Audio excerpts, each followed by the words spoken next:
The gigantic national machine that was erected during Grant's administration would have been ineffectual without local sources of power. These sources of power were found in the cities, now thriving on the newborn commerce and industry, increasing marvelously in numbers and in size, and offering to the political manipulator opportunities that have rarely been paralleled. The governmental framework of the American city is based on the English system, as exemplified in the towns of colonial America. Their charters were received from the Crown and their business was conducted by a mayor and a council composed of aldermen and councilmen. The mayor was usually appointed, the council elected by a property-holding electorate. After the Revolution, mayors as well as councilmen were elected, and the charters of the towns were granted by the legislature, not by the executive, of the state. In colonial days charters had been granted by the king. They had fixed for the city certain immunities and well-defined spheres of autonomy. But when the legislatures were given the power to grant charters, they reduced the charter to the level of a statutory enactment, which could be amended or repealed by any successive legislature, thereby opening up a convenient field for political maneuvering. The task of governing the early American town was simple enough. In 1790 New York, Philadelphia, Boston, Baltimore, and Charleston were the only towns in the United States of over 8,000 inhabitants. Altogether they numbered scarcely 130,000.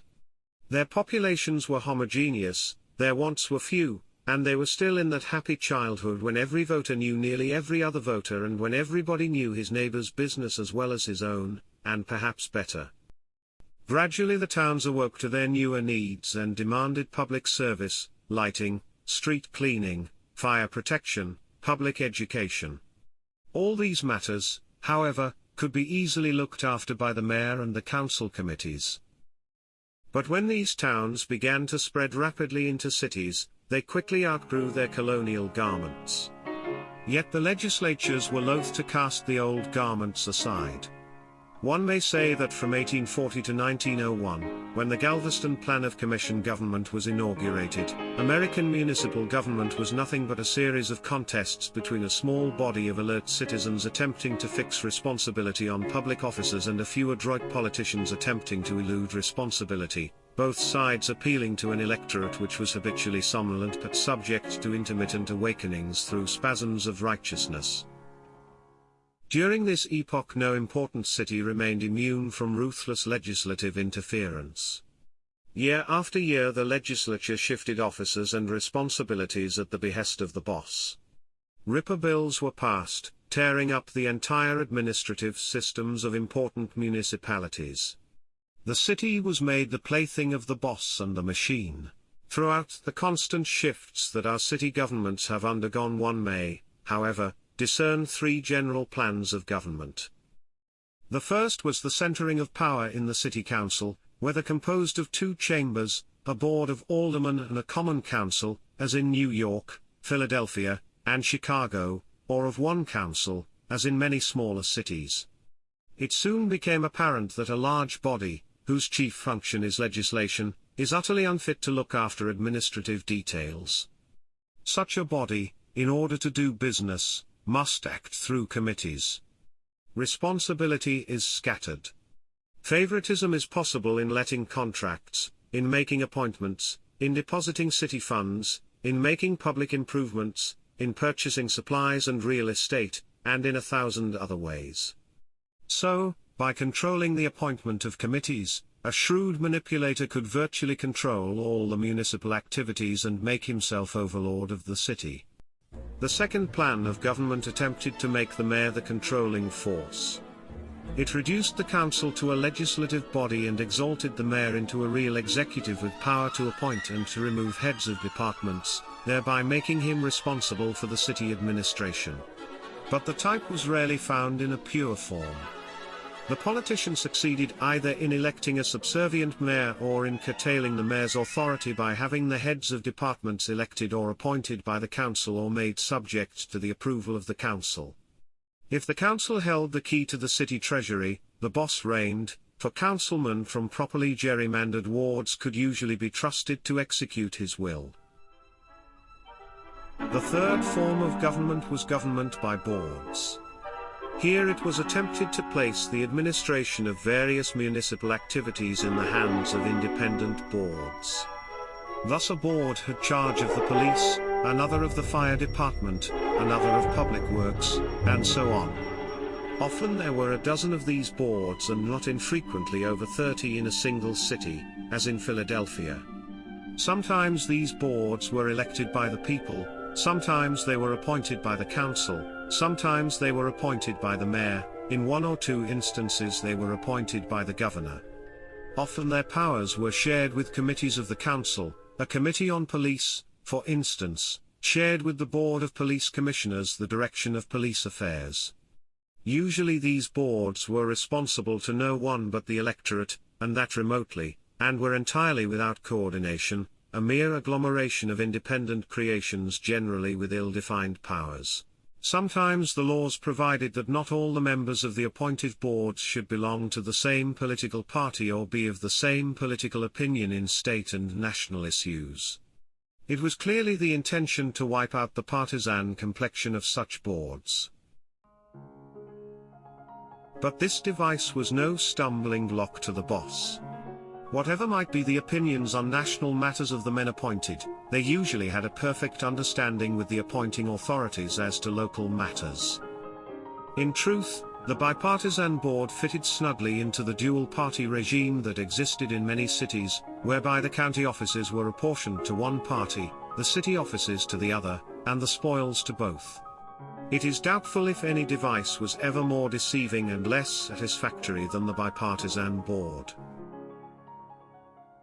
Hand in hand with these experiments in governmental mechanisms for the growing cities went a rapidly increasing expenditure of public funds.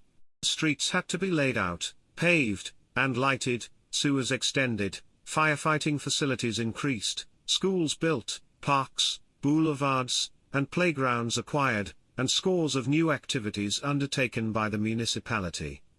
All these brought grist to the politician's mill.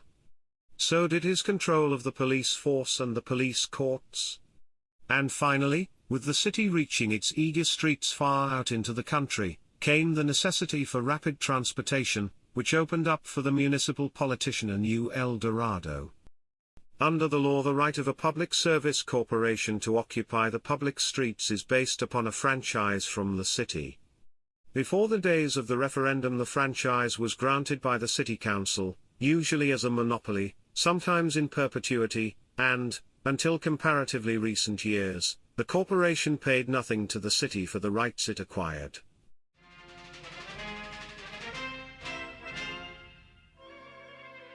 When we reflect that within a few decades of the discovery of electric power, every city, large and small, had its streetcar and electric light service, and that most of these cities, through their councils, gave away these monopoly rights for long periods of time, we can imagine the princely aggregate of the gifts which public service corporations have received at the hands of our municipal governments, and the nature of the temptations these corporations were able to spread before the greedy gaze of those whose gesture would seal the grant. But it was not only at the granting of the franchise that the boss and his machine sought for spoils. A public service corporation, being constantly asked for favors, is a continuing opportunity for the political manipulator. Public service corporations could share their patronage with the politician in exchange for favors.